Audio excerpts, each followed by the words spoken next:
നമ്മൾ ഹെൽത്ത് മേള കണ്ടക്ട് ചെയ്തു ഇൻ പിള്ളേർക്കൊപ്പം. ഹെൽത്ത് മേള എന്ന് പറയുമ്പോൾ ഡിഫറെൻറ്റ് ഡിപ്പാർട്ട്മെൻറ്റ്സിൽ നിന്നുള്ള ഡോക്ടേഴ്സ് ഉണ്ടായിരുന്നു. ഇൻറ്റേൺസിൻ്റെ മെയിൻ ഡ്യൂട്ടി എന്ന് പറഞ്ഞാൽ പേഷ്യൻസിനെ ഓരോ ഡിപ്പാർട്ട്മെൻറ്റിലേക്ക് വിടുക, പിന്നെ ഓരോ ഡിപ്പാർട്ട്മെൻറ്റിലെ ഡോക്ടേഴ്സിനെ അസിസ്റ്റ് ചെയ്യുക, അവരുടെ ഹൈറ്റ്, വെയിറ്റ്, ഹീമോഗ്ലോബിൻ ചെക്ക് ചെയ്യുക. ENT ഡിപ്പാർട്ട്മെൻറ്റ് ഉണ്ടായിരുന്നു, പിള്ളേർക്ക് വേണ്ടി പീഡിയാട്രീഷ്യൻ ഉണ്ടായിരുന്നു, എല്ലാവർക്കും വേണ്ടി ഫ്രീ വിഷൻ ചെക്കപ്പ് ഉണ്ടായിരുന്നു. പ്രോഗ്രാമിൻ്റെ ഇമ്പോർട്ടൻസിനെ കുറിച്ച് പറയാനായിട്ട് കൺസൾട്ടൻറ്റും അവിടുത്തെ റെപ്രസെൻറ്റേറ്റീവ്സും ഹെൽത്ത് ടോക്ക് നടത്തി.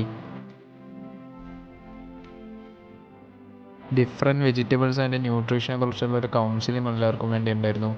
പിന്നെ അഡീഷണലി ഉണ്ടായിരുന്നത് ഓർത്തോപീഡിക്സ് ഡിപ്പാർട്ട്മെൻറ്റും ഫിസിക്കൽ മെഡിസിൻ ആൻഡ് റീഹാബിലിറ്റേഷൻ ഡിപ്പാർട്ട്മെൻറ്റും ഉണ്ടായിരുന്നു. അവരുടെ ഒക്കെ നമ്മൾ ചെയ്യേണ്ട എക്സസൈസിനെയൊക്കെ പറ്റിയുള്ളൊരു വീഡിയോ ഡെമോൺസ്ട്രേഷൻ ഉണ്ടായിരുന്നു.